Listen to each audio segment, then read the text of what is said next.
Merci, à tout à l'heure. Bonjour à tous et bienvenue à cette présentation de Dynamics 365 Business Central. Alors déjà, est-ce que vous pouvez me faire un petit signe pour simplement me signaler que vous voyez bien mon écran? Actuellement, c'est un document PowerPoint qui est présenté. Oui, vous pouvez utiliser le chat pour nous dire si OK, Voilà. Anne-Fralin voit très bien. Astralin, j'ai vu que c'était bon, très bien. Super. OK, très bien. Alors, donc, aujourd'hui, nous allons faire une présentation un petit peu générique de l'application Dynamics 365 Business Central de Microsoft. Donc, l'objectif, c'est de faire un survol assez rapide de ce qui est possible de faire dans cette application. Donc, le principe, c'est qu'avec la transformation numérique, Microsoft a construit un écosystème permettant aux PME de simplifier leur gestion, puisque le Business Central Dynamics 365 est en fait un ERP qui permet aux PME et PMI de gérer leur activité, donc tant au niveau commercial qu'au niveau comptable. Donc ça, on va le voir rapidement. Mais l'objectif de la présentation d'aujourd'hui, c'est de voir en fait l'interaction de cet ERP avec tout le système Microsoft existant que l'on connaît déjà en termes de bureautique et qui est largement utilisé au niveau des entreprises. Donc en fait, Microsoft 365 Dynamics permet de regrouper des fonctionnalités financières et opérationnelles autour de l'organisation des PME.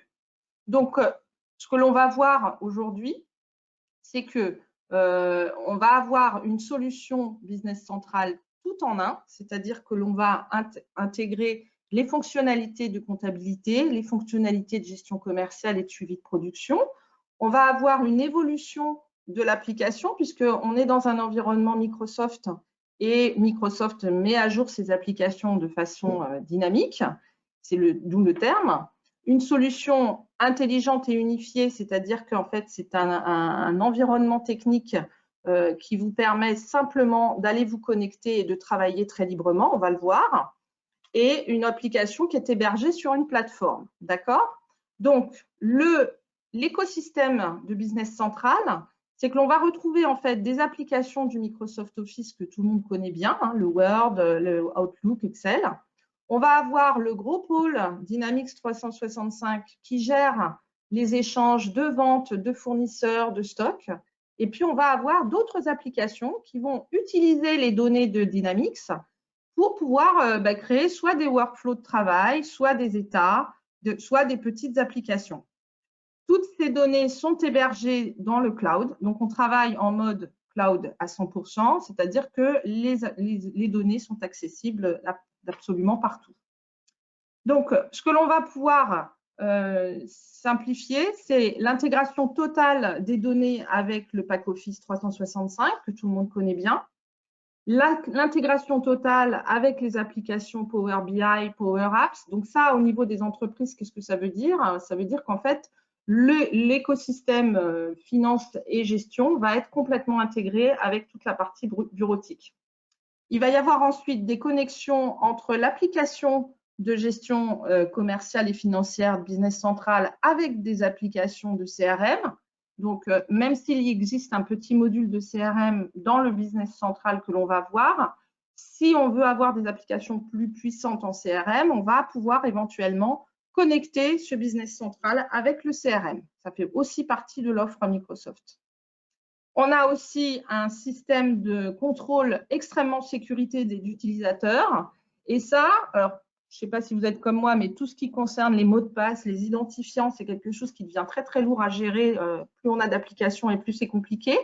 Et donc là, en fait, ce qu'a fait Microsoft, c'est que l'accès aux applications est le même et c'est votre identifiant Windows. C'est-à-dire qu'à partir du moment où votre compte Windows est créé et que vous rentrez dans l'écosystème Office, eh bien, toutes les applications vont utiliser le même identifiant. Et la gestion des droits, des licences, des installations de poste, c'est une simple déclaration de l'utilisateur sur l'environnement Microsoft. Et du coup, on va lui dire, bah, cet utilisateur-là va avoir droit à tel ou tel accès à telle et telle application.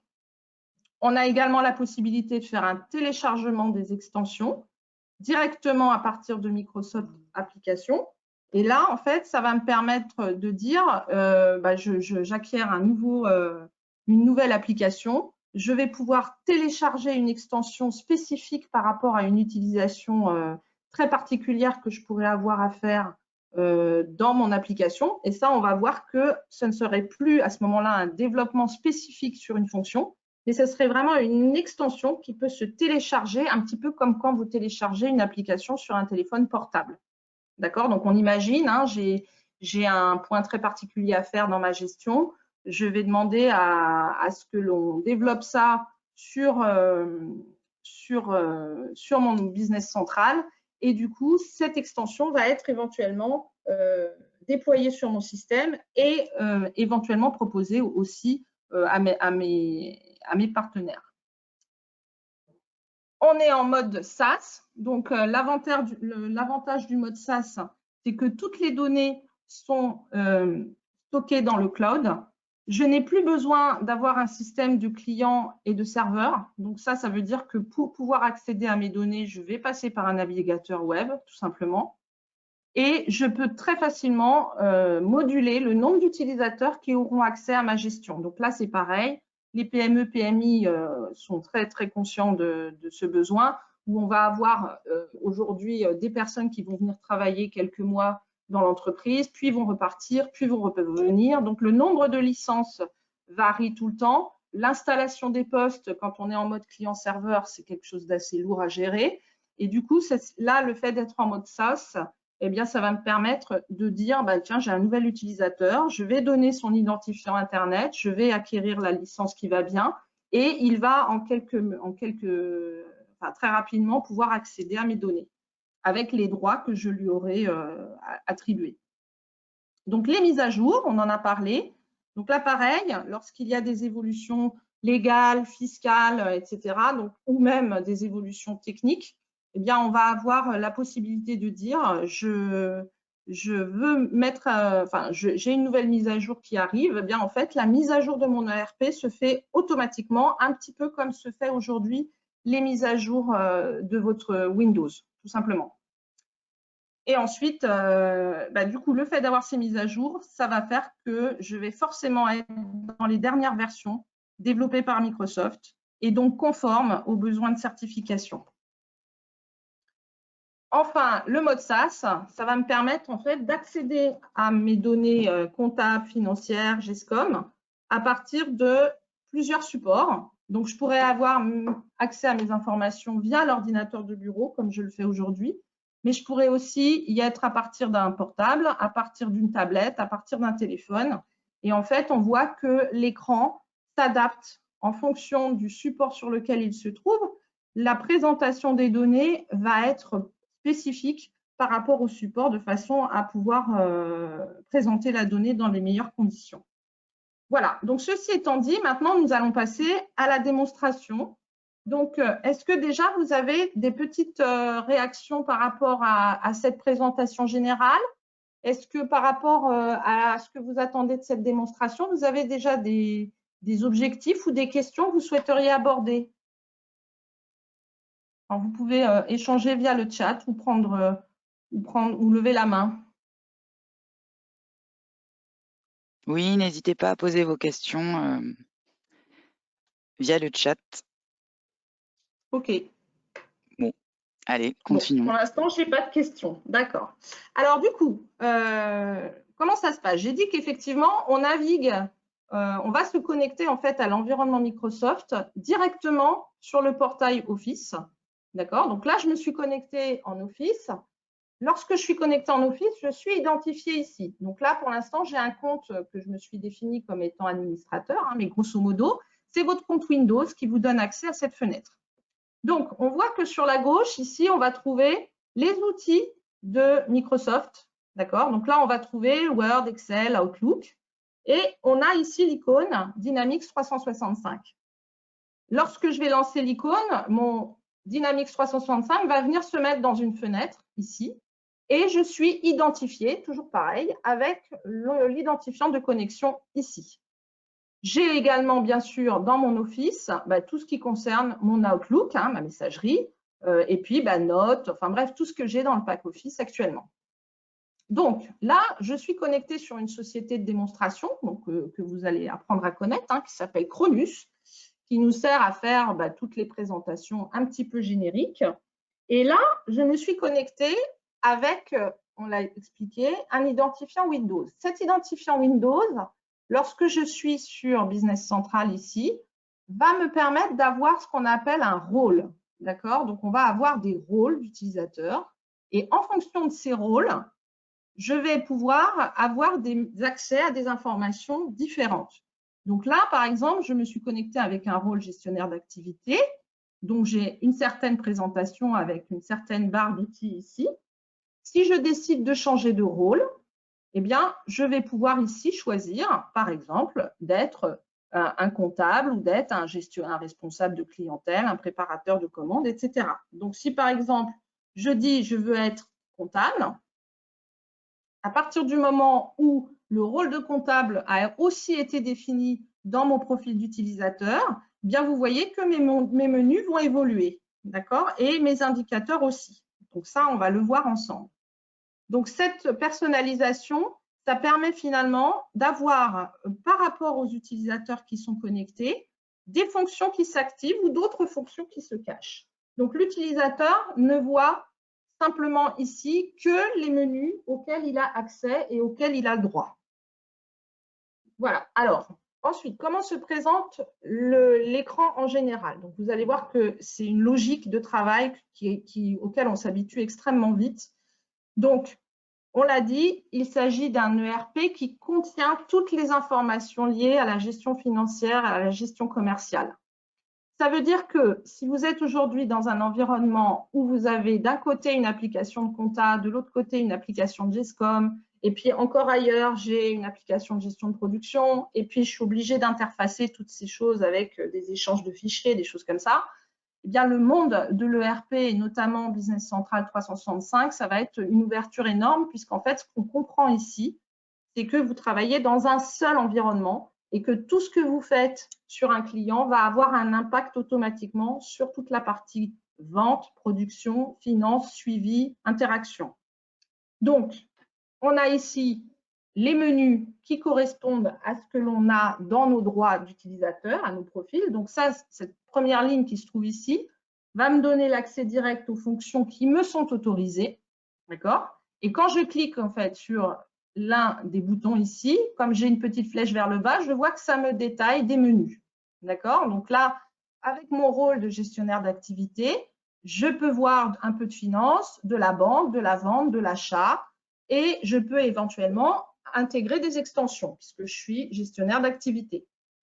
Ensuite, je vais trouver en bas un accès direct aux données ici. D'accord? Donc là, pareil, ça va dépendre du rôle dans lequel je me trouve.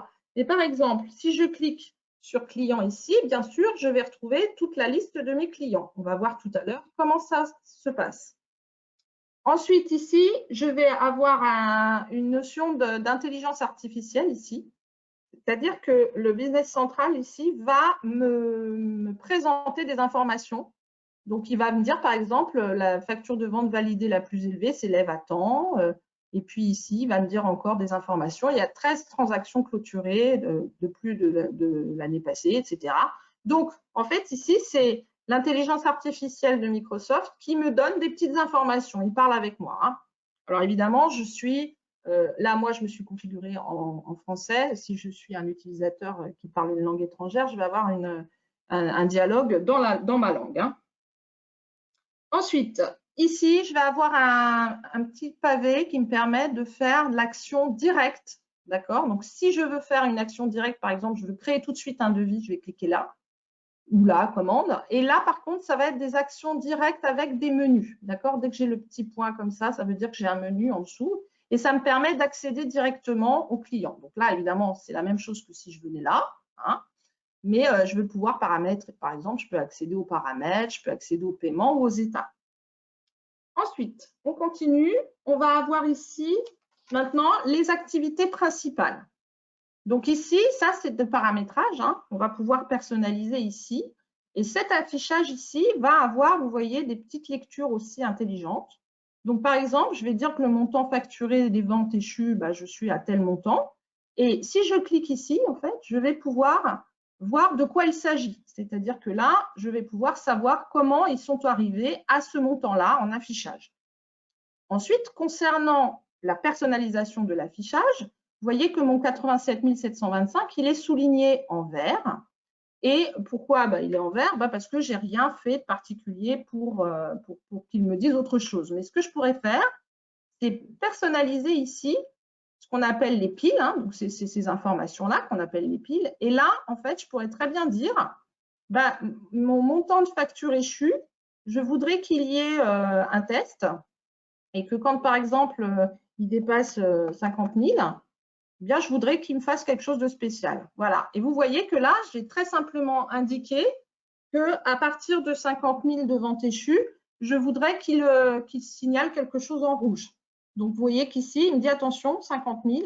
Et du coup, si je fais plus, je vais effectivement voir toutes les factures échues qui correspondent à ce que j'ai signalé comme étant pas très normal. Donc là, voilà, on va le remettre comme il était précédemment. Donc, on voit qu'on le fait de façon assez simple à partir du moment, toujours la même histoire, où l'utilisateur a bien les droits de faire ces modifs-là. Évidemment, tous les utilisateurs n'ont pas forcément les droits de le faire. Ensuite, on va avoir la possibilité ici d'accéder directement donc, aux ventes en cours, aux achats en cours. Donc là, on voit qu'effectivement, on a une synthèse globale de tout ce qui se passe. Donc, si je vais, par exemple, sur mes commandes de vente en cours, si je clique dessus, je vais accéder directement aux 4 commandes de vente en question. Voilà. Ensuite, j'ai la possibilité de dire que je veux personnaliser cette présentation-là. Donc, pour cela, en fait, je vais cliquer sur les petits engrenages ici et je vais pouvoir cliquer sur personnaliser. Et là, je vais avoir la possibilité de dire, par exemple, ce pavé-là, j'en veux ou j'en veux pas, ou je vais pouvoir dire cet accès-là, je voudrais le retirer ou l'afficher. D'accord? Donc là, je peux personnaliser mon espace de travail pour avoir des pavés supplémentaires ou des pavés qui se retirent. Voilà. Concernant en bas, on a un panorama. Donc là, on a compris qu'on est plutôt dans un espace bureau de travail. Et on va trouver ici maintenant un panorama un peu plus analytique, si je puis dire. Donc là, par exemple, c'est pareil, ça va être des indicateurs de performance. Donc, ils vont me dire, par exemple, les 5 premiers clients par valeur en vente. Voilà. Et si je clique ici, c'est interactif. Je vais accéder aux clients en question pour pouvoir voir de qui il s'agit. Et puis, à partir de là, évidemment, je peux aller voir tous les documents que j'ai chez lui, s'il a des tarifs particuliers, voilà, toutes les historiques des transactions comptabilisées, etc. Donc ça, vous voyez que l'accès, à partir de mon tableau de bord ici, je vais pouvoir accéder facilement aux informations de l'entreprise. Les comptes favoris, donc même chose, c'est moi qui personnalise. Donc là, j'ai demandé à voir telle et telle information. Je peux très bien ici gérer la liste, donc en rajoutant des comptes ou en retirant des comptes. Pareil, ici, j'ai une visualisation de la balance. Donc là, on voit qu'effectivement, j'ai pareil la notion de période que je peux mettre ici et la notion de setup pour personnaliser l'affichage de cet état. Et là, je peux très bien aller dire, OK, tu me présentes cette balance avec 2 périodes. Donc, on n'est pas très à jour, c'est mars et avril. Mais là, par exemple, si je clique ici, je vais accéder aux informations, à l'état finalement. C'est un état, ça. Et ça va me dire comment il a calculé cet état. Donc, l'état, il me le présente, par exemple, par mois. Mais je pourrais très bien, pareil, lui demander de voir ce même état en trimestre. Ou voilà. Et donc, il va actualiser mes données. Ou pour l'année. Donc, on voit que l'information, elle est présentée avec une simplicité et en même temps une efficacité qui est quand même assez redoutable. Donc, en fait, enfin ici, vous avez les boîtes d'état, la boîte de réception des états. Donc, ça, on le verra plus tard, mais c'est ce qui permet, par exemple, de planifier des éditions. Donc, vous l'avez souvent rencontré, cette notion, dans la notion d'édition différée. Et donc, ça, c'est ce qui permet de lancer une édition, de la mettre ici, et puis de pouvoir la lancer à la fin de la journée, parce qu'on ne veut pas que ce soit trop chronophage dans notre travail du jour.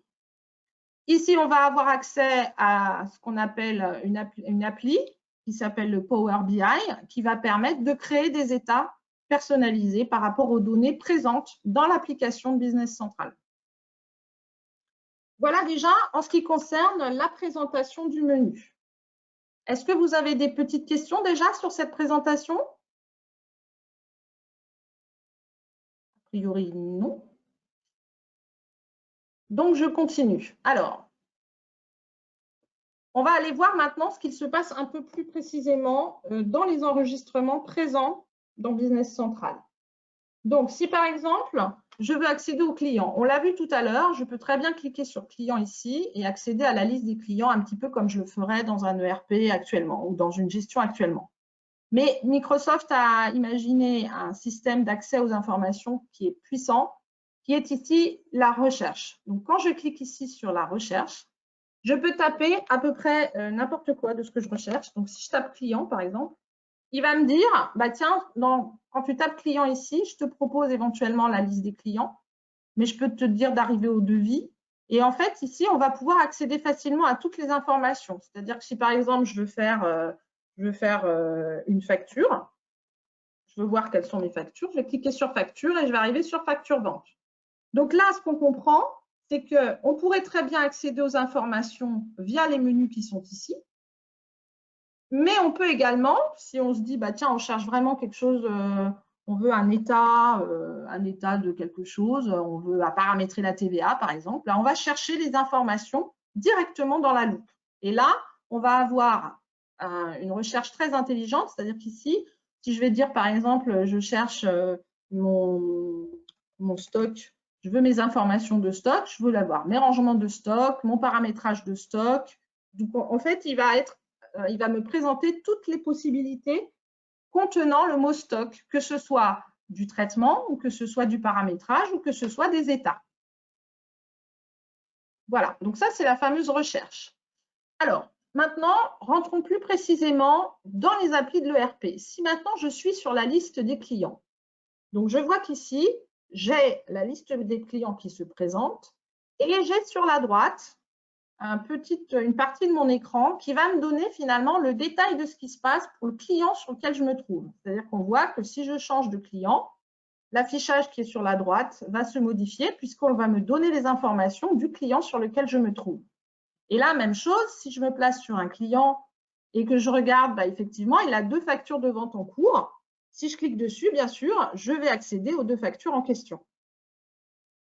Je vais pouvoir également ici voir tout le suivi comptable, d'accord, de ce client en termes de transactions de vente et en termes de paiement. Et même chose, étant donné que ce sont des montants sur lesquels je peux cliquer, je peux ouvrir à chaque fois le détail des montants en question. Je peux également ici avoir des pièces jointes et des liens vers des informations que j'ai pu mettre en plus dans mon système d'information. Au niveau de la présentation, pareil, je peux personnaliser bien sûr les listes qui sont ici, toujours en utilisant la petite roue crantée ici et le menu personnalisé. Et là, en fait, je vais avoir la possibilité de rajouter des champs qui vont correspondre en fait à ce qui est possible d'ajouter par rapport à l'endroit où je me trouve. D'accord? Donc ça, c'est complètement interactif. Si je suis sur une liste comme ça, je vais avoir un certain nombre de champs proposés. Si je suis sur un enregistrement différent, je vais avoir encore d'autres champs proposés. Cette personnalisation d'écran, évidemment, elle peut être uniquement pour celui qui est connecté ici, mais ça peut aussi donner lieu à des paramétrages que l'on peut éventuellement transmettre à d'autres utilisateurs de l'appli.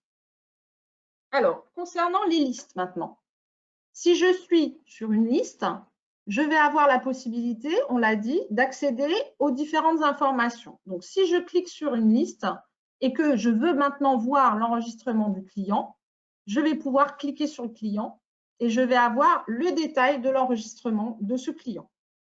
Donc là, si vous avez déjà effectivement, vous, un système de gestion avec des fiches clients, bah, vous allez retrouver finalement les informations que vous avez l'habitude d'avoir et qui sont nécessaires pour votre gestion. Donc, et on voit qu'ici, on travaille avec des notions de pavés.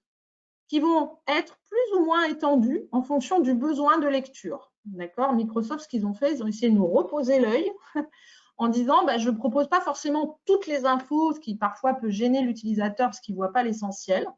Et on va toujours avoir un système de premier affichage et un système de deuxième affichage plus complet. Donc, vous voyez qu'ici, j'ai ouvert le pavé facturation. J'ai fini de regarder ce que je voulais dedans. Vous voyez qu'il me dit juste les infos essentielles de la facturation. C'est que ce client-là, il est a priori pour des groupes de comptabilité nationale. Hein. Donc, voilà, ça me donne un type de client. Le paiement, vous voyez que l'information essentielle, je la vois vraiment sur la ligne. Et puis après, bah, si je veux plus de détails, j'ouvre et je vois le plus de détails déjà dans un premier lieu et encore plus si j'ai besoin.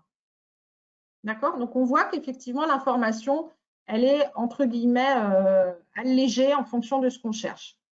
Toujours pareil, puisque je suis sur un client, je vois toujours la même histoire, les historiques ici, les accès directs qu'on avait à partir de la liste.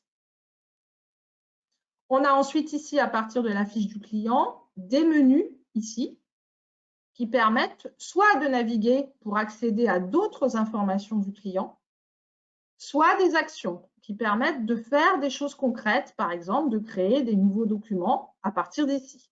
Donc, on pourrait créer des nouveaux documents soit à partir de la fiche du client, soit à partir de la liste des devis, soit en cliquant ici et en tapant devis et en faisant nouveau.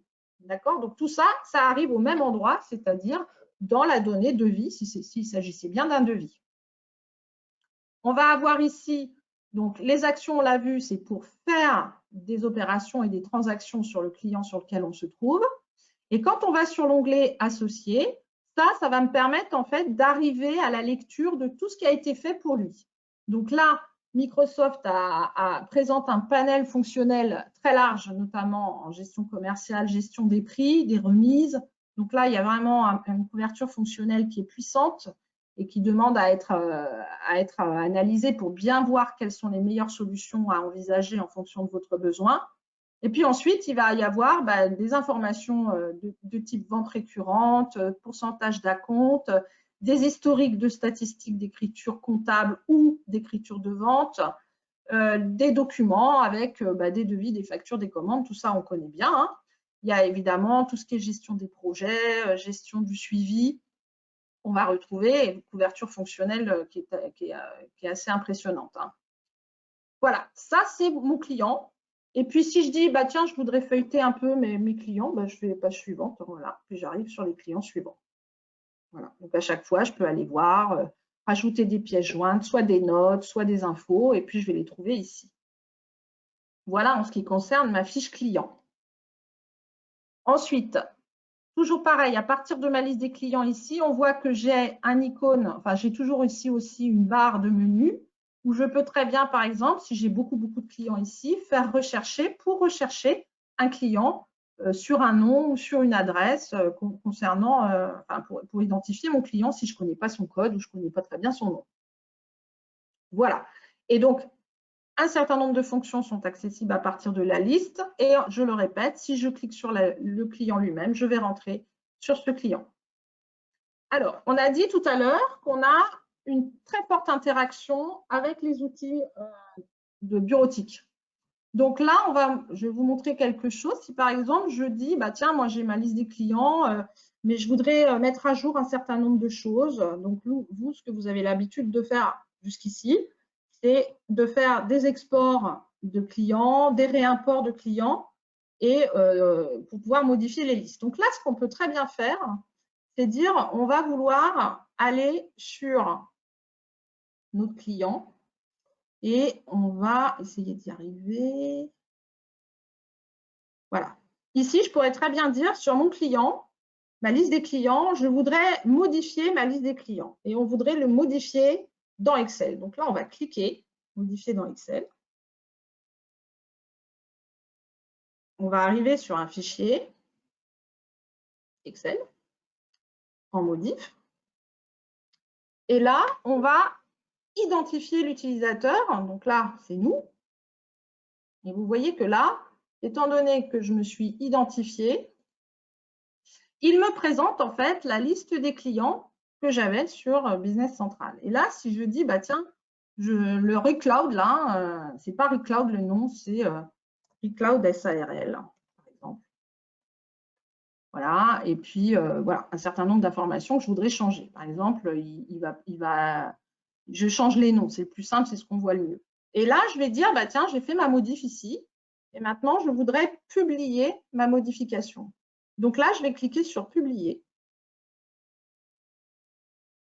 Donc, je vois que déjà, au niveau de mon tableau Excel, il a automatiquement mis à jour la colonne Search Name avec la même chose que ce que je venais de mettre dans Name.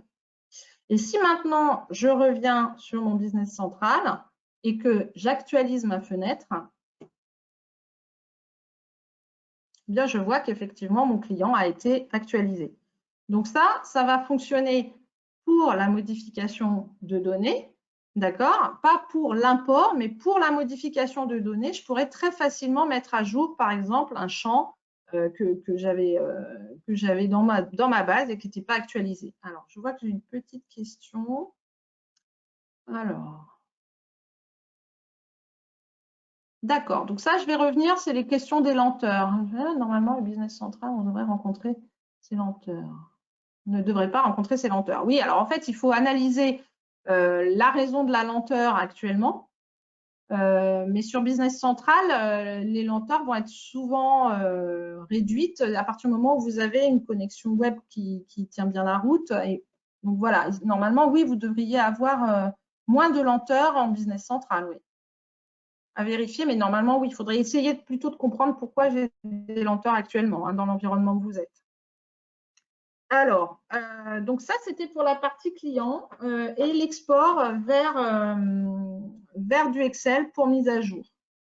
Est-ce que déjà, par rapport à cette présentation de liste, présentation des écrans, est-ce que vous avez des réactions ou des questions? Est-ce que par rapport au périmètre général de l'ERP, est-ce qu'il y a des choses que vous aimeriez clarifier sur ce que je viens de dire?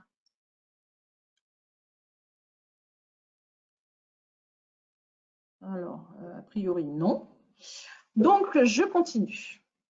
Alors, on a toujours pareil, dans le cadre de l'interaction avec les outils.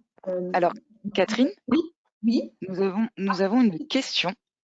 Ouais, alors. Alors, est-ce que tu la vois? Alors. De Fogoni.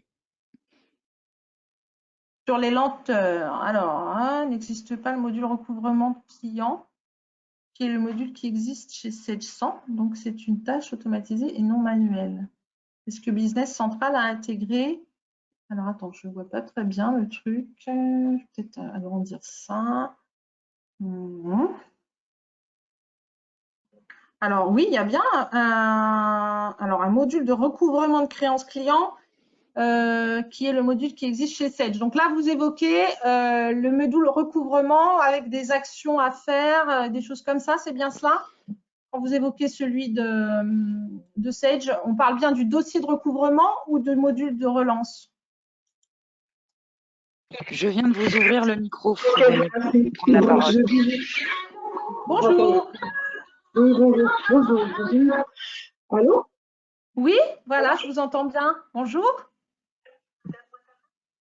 Ah oui, bonjour. Excusez-moi, je disais que oui, en fait, c'est pour relancer les clients. Parce qu'en fait, là, mon entreprise, elle est sur mars 2017. Et en fait, la relance client, tout ça, se fait manuellement. Je suis étonnée qu'il n'existe pas du tout une option, un module automatisé, en fait. Voilà, alors quand vous parlez de je le fais manuellement, c'est-à-dire que c'est vous qui lancez les relances, c'est bien ça? Ouais, c'est ça. Alors que j'aurais voulu que ça soit automatisé parce qu'il y a quand même pas mal de relances à faire, en fait.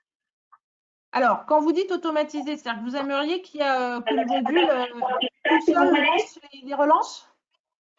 Oui, en fait, j'explique. C'est-à-dire que moi, ce que j'ai vu sur Sage, parce que j'ai déjà travaillé sur Sage, sur la ligne 900, il y avait le module recouvrement créance-client. C'est-à-dire qu'en gros, vous ouvrez ce module-là, ça vous affiche la liste de tous les clients qui vous donnent de l'argent et en fait, par exemple, les relances de mail, etc., c'est automatisé. C'est une touche à cliquer, ça envoie le mail. Là, en fait, mon entreprise est obligée de faire des extractions via Excel prendre la liste et envoyer à la mano chaque relance, etc. D'accord. Bon, eh ben, je vais essayer de… Alors, je ne vais pas vous apporter une réponse immédiate, mais je vais essayer de lancer la question pour qu'on puisse revenir vers vous, vers les solutions et les paramétrages qu'il faudrait faire sur votre Navision actuelle ou les solutions qu'il y aurait sur Business Central pour répondre à votre problématique. D'accord, très bien. D'accord. Oui. Alors, je vois qu'il y a aussi une gestion des temps, des feuilles de temps, une gestion des notes de frais. Alors, de Patrice Guyot. Donc, une connexion avec Chorus Pro, oui. Ensuite, est-ce qu'il y a une gestion des feuilles de temps? Ça va être par rapport à des feuilles projets où on va pouvoir attribuer du temps à des ressources. Oui. Gestion des notes de frais. Alors, ça dépend ce qu'on entend par là. Il n'y a pas spécifiquement, à ma connaissance, de module pour mettre les notes de frais directement en ligne. Mais ça, c'est pareil. Je reviendrai vers vous avec des réponses de ce type-là. J'ai bien noté votre question. OK. Donc, tout ça, c'est intéressant comme question. Je vais continuer ma démonstration et montrer, en fait, toujours pareil, dans l'interaction, que lorsque j'ai des clients qui m'écrivent avec des demandes de tarifs, par exemple, eh bien, je vais pouvoir automatiquement intégrer ça dans mon business central. Donc, comment ça marche? Je vais m'envoyer en fait un mail à partir de ma messagerie. Je vais envoyer un mail dans ma messagerie professionnelle. Je vais envoyer un mail à mon identifiant Windows sur lequel je suis connectée pour faire ma démo actuellement. Et je vais faire une demande de prix. Donc là, je simule un client qui s'adresse à moi pour faire une demande de prix. Donc, je dis bonjour, pourriez-vous m'adresser votre meilleur tarif pour, alors par exemple, je connais bien mon dossier, une chaise dactylo, par exemple. Merci de votre réponse rapide.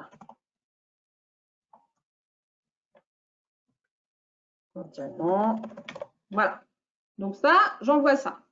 Donc je suis le client et j'envoie une demande de prix à mon gestionnaire. Donc là, en fait, comme je suis le gestionnaire, je viens de recevoir un courrier. Il est ici et il est là. Donc là, je vais ouvrir mon courrier et je vois qu'effectivement, le client me fait une demande de prix. Donc là, en fait, ce que je vais pouvoir faire, c'est directement accéder à mon business central ici et lui dire, bah, tiens, tu vas directement créer un devis. Donc, créer devis.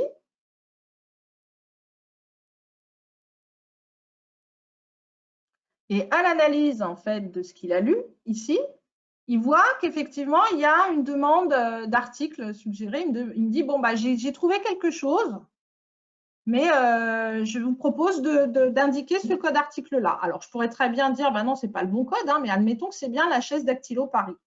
Je vais dire OK. Ensuite, il m'a proposé de créer ça pour le client ici et de mettre une date d'échéance, par exemple, 23/02/2021, par exemple, pour mon devis. OK. Et là, en fait, quand je vais fermer, si je retourne dans mon Dynamics et que je vais sur mon client ici, je vais voir au niveau de mes documents que j'ai un devis qui vient d'arriver par ma messagerie, en fait. Donc là, en fait, je vais retrouver mon devis avec ma chaise dactylo dans lequel j'ai plus qu'à noter une quantité, puisque dans son mail, il ne m'avait pas mis de quantité. Et du coup, bah, je vais pouvoir lui envoyer immédiatement le devis. Donc là, on voit qu'on a une interaction directe entre notre messagerie web et mon fichier client. Alors, vous allez me dire comment ça fonctionne. Bah, c'est tout simple, entre guillemets. C'est-à-dire qu'ici, dans la fiche du client, on identifie l'adresse email du client. Et du coup, lorsque l'on reçoit sur la messagerie Outlook un mail avec cette adresse de messagerie, automatiquement, il identifie ce client-là et il me dit, bah, c'est ce client-là. Alors, si par hasard, cette adresse-là se retrouve également sur une fiche fournisseur, eh bien, au moment de la génération du document, il me demande si c'est le client Adatum Corporation, si c'est le mail du client ou si c'est le mail du fournisseur. Voilà. Donc ça, c'est vrai que c'est quelque chose qui est pas forcément évidente à conceptualiser au départ, mais c'est vrai que ça vous montre effectivement cette interaction entre les outils bureautiques et les outils de Dynamics. Ensuite, concernant tous les process qui sont proposés, on va voir ici, on l'a dit, que l'on a bien les menus qui correspondent au rôle qui est attribué. Et on va voir ici, en fait, dans explorer toutes les fonctionnalités, c'est là qu'on voit, en fait, toute la couverture fonctionnelle présente dans Microsoft Business Central, où là, on va avoir effectivement des notions de ressources humaines, avec des salariés, des configurations. On va avoir la notion d'achat avec toute la gestion des achats des fournisseurs, la notion des commandes ouvertes, toutes les notions de stock et d'évaluation de stock. Donc là, Dynamics permet la comptabilisation des écritures de stock en temps réel, hein, c'est-à-dire qu'en gros, on comptabilise bien les infos de stock. Donc ça, pour les personnes qui connaissent le périmètre Sage, ce n'est pas forcément évident sur la ligne 100, hein, c'est même inexistant. On va ensuite avoir ici une notion de service qui va permettre de facturer au client et de proposer au client des prestations de type intervention de garantie, réparation. Et ça veut dire qu'en fait, le produit qui va être facturé au client, ça ne va pas être un article physique, ça va être une prestation qui va faire appel à des ressources et à des feuilles de temps. Donc, on retrouve ici la question que vous aviez posée tout à l'heure sur les feuilles de temps.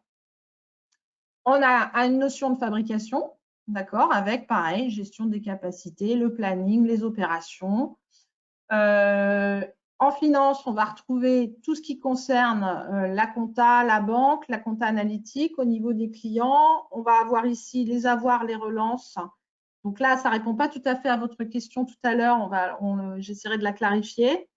Et ensuite, ici, au niveau des fournisseurs, tout ce qui est fournisseurs classiques, la gestion des immobilisations qui est également prévue dans le périmètre. C'est-à-dire qu'en gros, je peux acheter un article de type immobilisation et générer automatiquement et dire de quel type d'amortissement je veux gérer et automatiquement, ça va être intégré. Et puis ici, mes notions d'inventaire. Alors pareil, en termes d'inventaire, la fonctionnalité est quand même très poussée puisqu'on gère des espaces de logistique avec différents magasins et avec des politiques de gestion des magasins qui peuvent être variables. Donc, on va dire que sur tel magasin, on veut une gestion poussée des contrôles, tandis que sur tel autre, on va vouloir une entrée directe en stock, par exemple. Donc là, au niveau stock, effectivement, on a énormément de fonctionnalités de contrôle et d'étapes.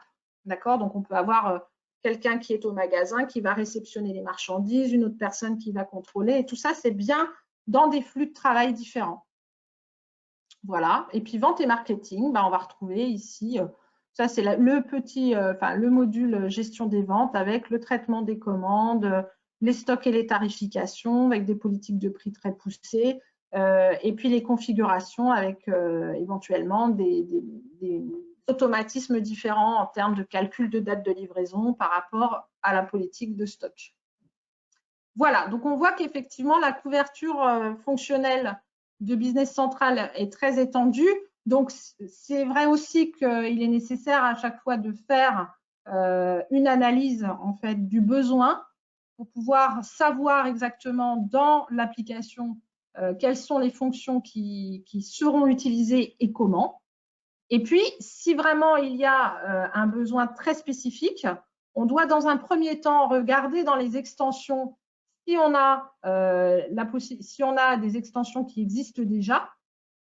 C'est-à-dire qu'on a dit tout à l'heure qu'une extension, c'est une personnalisation de Microsoft.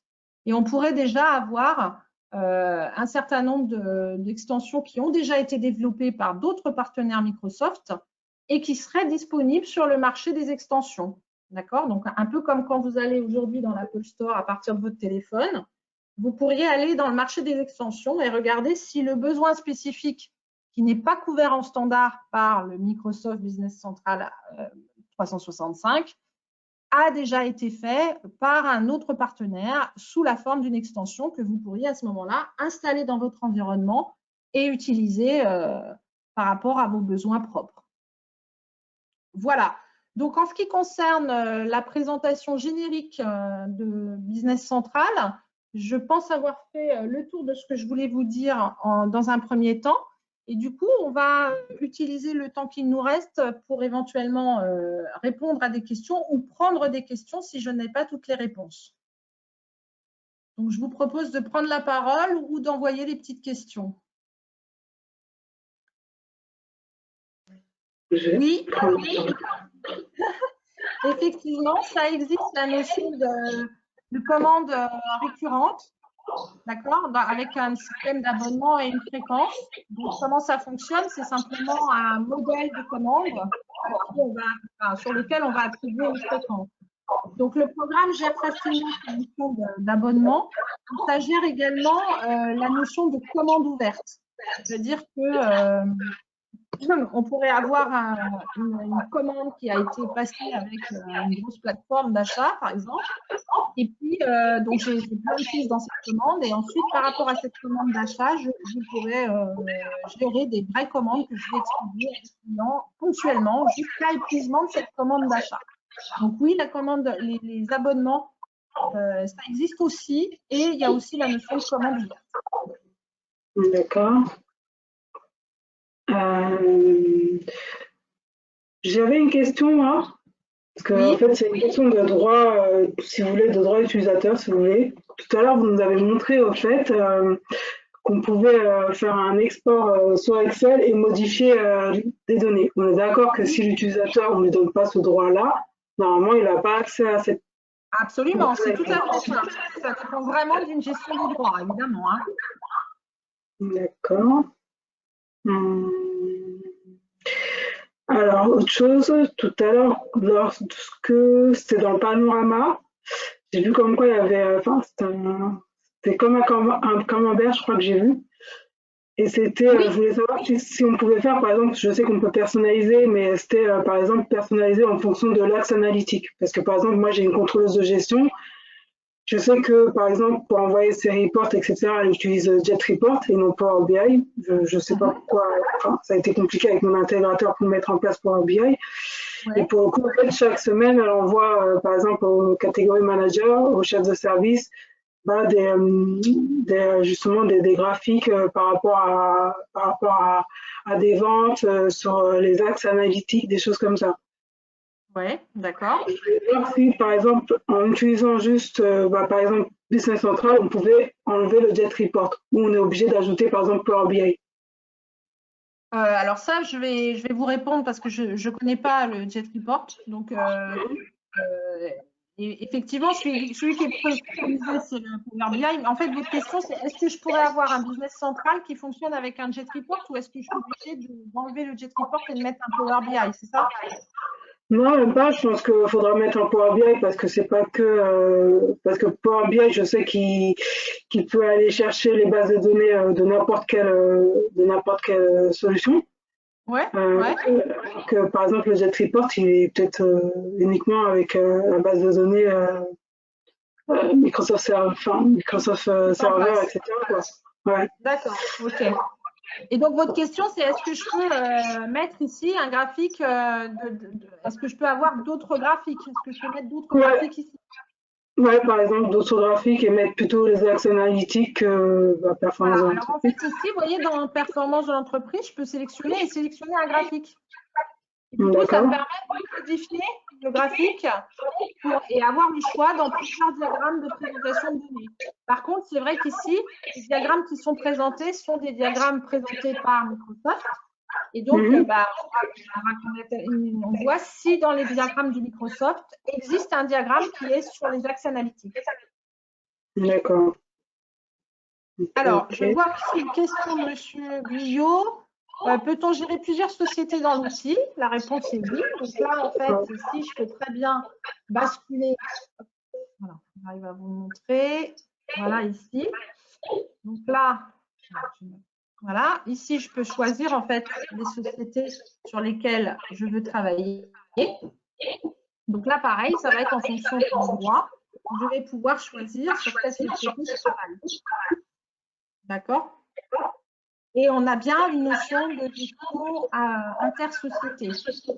D'accord? Donc, on peut avoir des filiales, des antennes, des choses comme ça. Et puis après, centraliser les données de ces diverses sociétés. Oui. Alors, question, est-ce qu'il y a un module de gestion budgétaire? Oui, il y a bien de gestion budgétaire. Peut-on consolider plusieurs sociétés dans l'outil? Oui, la réponse est oui. Voilà. Est-ce qu'on a d'autres questions? Alors après, aujourd'hui, c'est vraiment une présentation générique. L'objectif, c'est de éventuellement prendre contact, récupérer les questions un peu spécifiques que vous pourriez avoir. Donc là, on va vous proposer de… Donc là, on a évidemment gardé les questions que vous avez posées. On va revenir vers vous avec des questions, des réponses plus spécifiques si je n'ai pas répondu de façon assez précise. Et puis après, de voir si l'outil vous intéresse. Qu'est-ce qui vous intéresse le plus dans l'outil par rapport à celui que vous avez aujourd'hui?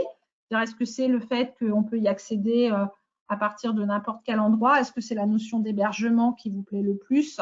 Enfin, voilà, tous ces aspects-là qui peuvent être approfondis avec des entretiens plus personnalisés. D'accord. Ah oui, moi j'avais une question. Oui.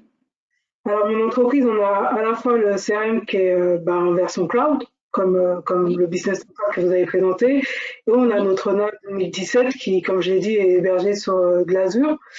Oui. Du coup, on a mis en place entre les deux solutions un connecteur, mais nous, c'était un connecteur payant. C'est-à-dire que, par exemple, quand on crée les clients, on crée à partir du CRM et ça se déverse dans l'arbre, en fait.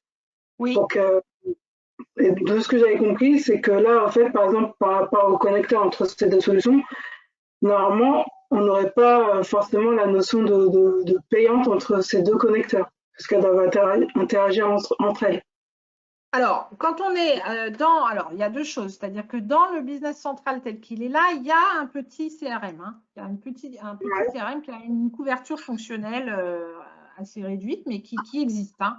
Et donc, en fait, là, le principe pour le CRM, c'est qu'on va d'abord savoir ce que vous souhaitez faire avec le CRM, et ensuite, on va voir si le CRM de business central répond déjà à cette problématique. Et dans ce cas-là, on ne parlera pas d'intégration ou d'interface entre les deux, puisque c'est lui-même qui serait CRM. D'accord?